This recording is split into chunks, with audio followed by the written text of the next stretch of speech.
Morning or at whichever time you're watching this video clip, we're going to look at theory of production, unit 4, and you're going to see various video clips recorded here for this series of video clips. All right, so it's on your course outlines is really 12 hours. This lecture is for, but based on the fact that I'm using videos now, it will be less for both. All right. Please make sure you do the worksheet when as soon as as soon as the worksheet comes up. All right. So as far as consumers are concerned, rational behavior means weighing up the benefits. Remember previously we look at utility of and benefits mean what? Utility, right? Of consuming. So it means weighing up the benefits, otherwise called utility of consuming various amounts of goods, combinations of goods against their costs, otherwise called their what? Price. We need to now go behind the supply curve and find out just how the rational producer or firm, as we call all producers, will behave.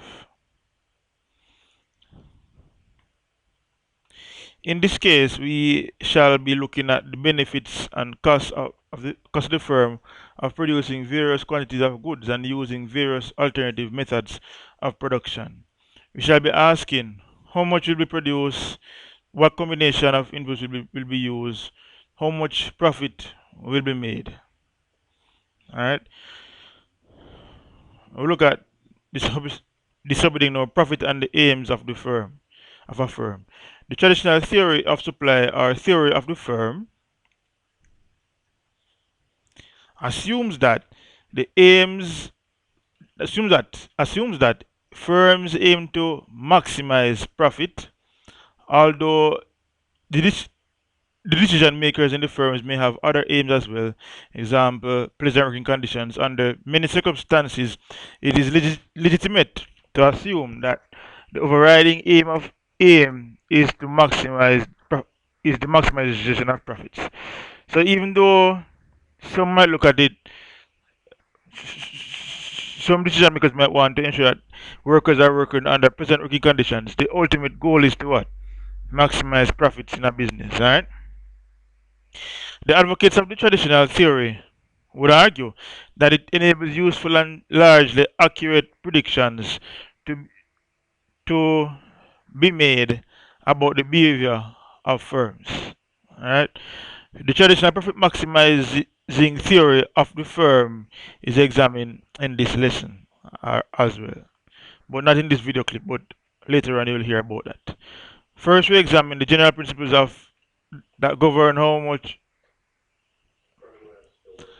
a firm supplies. Then we will look at is how supply is affected by amount of competition a firm faces. Different types of market are examined, right from one extreme where the individual firms are so small that they are totally powerless to influence the market conditions, to the other extreme where the firm is a monopoly, which means that it is only it is the only firm in the market and hence with considerable power. So all these we will look at as we go along. Alright. So first again we examine the general principles that govern how much a firm supplies, then we will look at how supply is affected by the amount of competition a firm has. And we look at the different there's a and yeah, different types of market are examined, right from one extreme where the individual firms are so small that they are totally powerless to influence the market conditions, to the other extreme where the firm is a monopoly, which means that it is the only firm in the market and hence with considerable power. Shortened theory of production. The cost of producing any level of output will depend on the amount of what? Inputs or factors of production. So the cost of producing any level of output will depend on the what? The amount of inputs used and the price the firm what? Must pay for them. Output depends on the amount of resources and how they are used. Alright? That must be emphasized. Different amounts and combinations of inputs will lead to what? Different amounts of what? Output. If output is to be produced efficiently, then inputs should be what? Combined in the what? Optimum proportions. We look at short and long run changes in production now. If a firm wants to increase production, it will take time to acquire a greater quantity of certain inputs. For example, a manufacturer can use more electricity by turning on switches, but it might take a long time to obtain what? And install more machines, and longer still to build what? A second or third factory. If then the firm wants to increase output in a hurry, it will only be able to increase the quantity of what? Certain inputs. It can use more raw materials, more fuel, more tools, and possibly more what? Labor. Which is by hiring extra workers are offering overtime to its working existing workforce. But it will have to what? Make do with what? Its existing buildings and most of its machinery. The distinction between the distinction we are making here is between what? Fixed factors and what? Variable factors. A fixed factor is is an input that cannot be what? Increased within a given time period. For example, buildings. While a variable factor now is one that can be what? Increased within a given time period. The distinction between fixed and variable factors now allows us to distinguish between what? Short run and what? Long run.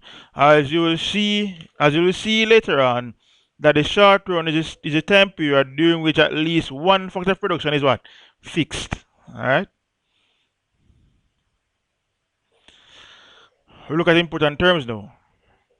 Traditional theory of the firm says means the analysis of pricing and output decisions of the firm under various market conditions, assuming that the firm wishes to maximize profit.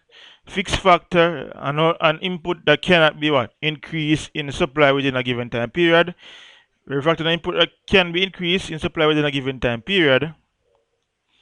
Short run now is the period of time over which at least one factor is what? Fixed.